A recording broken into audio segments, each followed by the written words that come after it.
May hapon, mga igsuon, gipaklaro sa atong Ginoo diri sa ebanghelyo karong adlaw nga ang tinuod nga pagkalimpyo dili sa gawas, kundili sa sulod.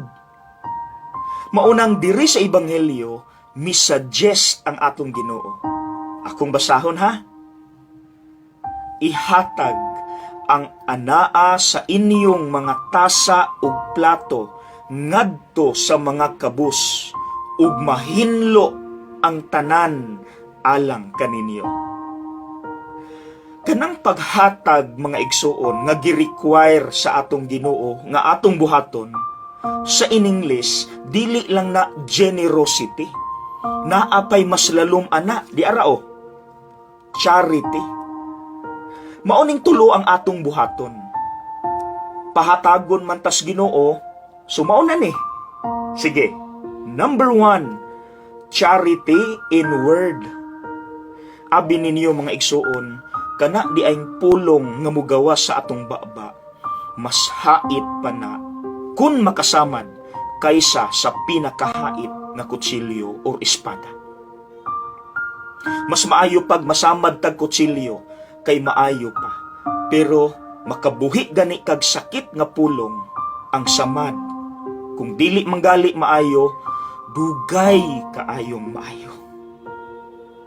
Munang mga igsuon atong hinumduman, daghan kayong tao sa atong palibot nga kinahanglan bakuron kay natumba.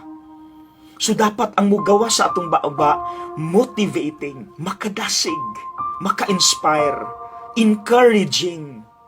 Dili nga gasigi-sige lang tag criticize, discriminate sa uban, pinaagi sa ato ang bapa. Mga igsuon, charity in word. Okay? Number 2, charity in thought. Ang bastos nga pulong nga migawa sa imong baba gikan na sa usa ka bastos nga hunahuna. Mao nang mga igsuon kabalota, daghan kay musulod sa atong hunahuna pero ayaw dawata tanan kay maro ang yawa aning dapita. Muhatag siya lami kaayo nga panghuna-huna makadaot di ay sa uban. So mga igsuon, kung naa kay nakita sa usa ka tawo, ayaw dayon siya i-judge binasi lang sa imong nakita kay limitado ni atong mata, limitado ni atong hunahuna. Kung wala pa ka naka-research anang tawhana, kung wala pa ka kabalo sa real story nganong nahitabo og gibuhat na anang tawhana, ayaw sa paghuna-huna og dili maayo. So be charitable in your thoughts. Okay? And number 3, charity in action. Dili lang igo nga musulti tag maayo or maghuna-huna tag maayo ngadto sa isig ka tawo. Dapat naapud tay buhaton gyud sa practical nga level, practice kay maunay kinabuhi ni Kristo. Now, unsa may mga ginagmay nga examples ani? Kanang atong smile, please ipakita na sa nanginahanglan sa imong smile. Importante na.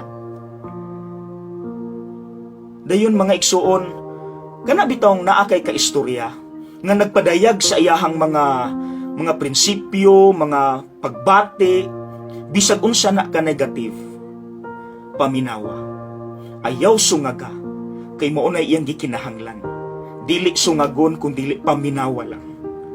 Nakasinapi ko ana dito sa seminaryo sa dihang gi-assign ko sa ospital. Lami na kaayo sungagon ang tigulang kay hait og sakit na kaayo iyang gipang istorya.